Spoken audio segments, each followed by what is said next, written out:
ఈ రోజు నా పేషెంట్ ఒకళ్ళు వచ్చారు. ఆయనకి పార్కిన్సన్స్ వ్యాధి ఉంది. దానివల్ల ఏంటంటే ఒక చెయ్యి కొంచెం వణుకుతా ఉండిద్ది. ఇది ఒక 2 సంవత్సరాల నుంచి ఉంది. ఈ మధ్య కాలంలో ఎవరో ఆ వణుకుని గమనించి ఇది పక్షవాతమేమో, ఇది పెరగొచ్చు అన్నట్టు చెప్పారంట. ఇంకా అది తెలుసుకున్న తర్వాత బాగా టెన్షన్ పడ్డాడు, నిద్రపోవడం ఆపేశాడు.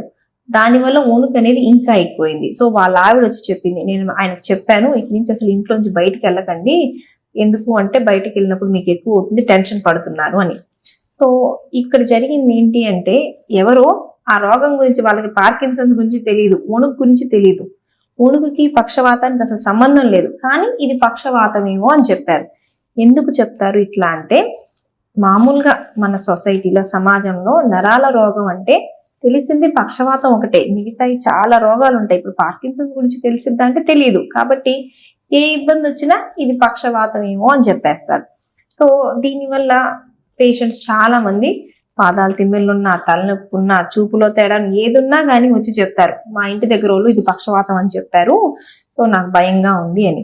సో ఇట్లా అందరూ చెప్పేది మనం వినకూడదు, ప్రతి దానికి భయపడకూడదు. వెళ్ళి మనం డాక్టర్ దగ్గర కన్ఫర్మ్ చేసుకోవాలి ఇది అదా కాదా అనేది, కానీ ఎక్కువ ఆలోచించకూడదు దాని గురించి.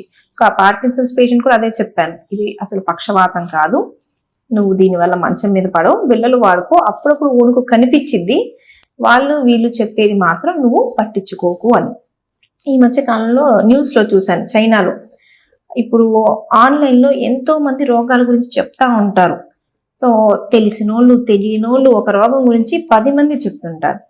సో ఎవరైనా చెప్తున్నారు అంటే డిగ్రీ ఉన్న వాళ్ళైతేనే చెప్పాలి, డిగ్రీ లేని వాళ్ళు దాని గురించి చెప్పకూడదు అని. సో ఇప్పుడు ఇది తినండి, ఇది తినకూడదు, అది తినాలి, ఇది తినకూడదు, ఇది ఎవరో చెప్పేస్తున్నారు. ఇప్పుడు చైనాలో అట్లా చెయ్యకూడదు, డిగ్రీ ఉన్న వాళ్ళే చెప్పాలి అనే రూల్ వచ్చిందనమాట. సో మన దగ్గర కూడా ఇప్పుడు ఆన్లైన్లో కూడా నెట్లో చాలా ఇన్ఫర్మేషన్ ఉండిద్ది. ఒకటి కరెక్ట్ ఇన్ఫర్మేషన్ ఉంటే 4-5 తప్పుడు ఇన్ఫర్మేషన్ ఉంటాయి. సో మనం ఎప్పుడైనా కానీ ఏదైనా వింటున్నప్పుడు చెప్పిన వాళ్ళకి తెలుసా లేదా అనేది గమనించుకొని మనం వినాలి.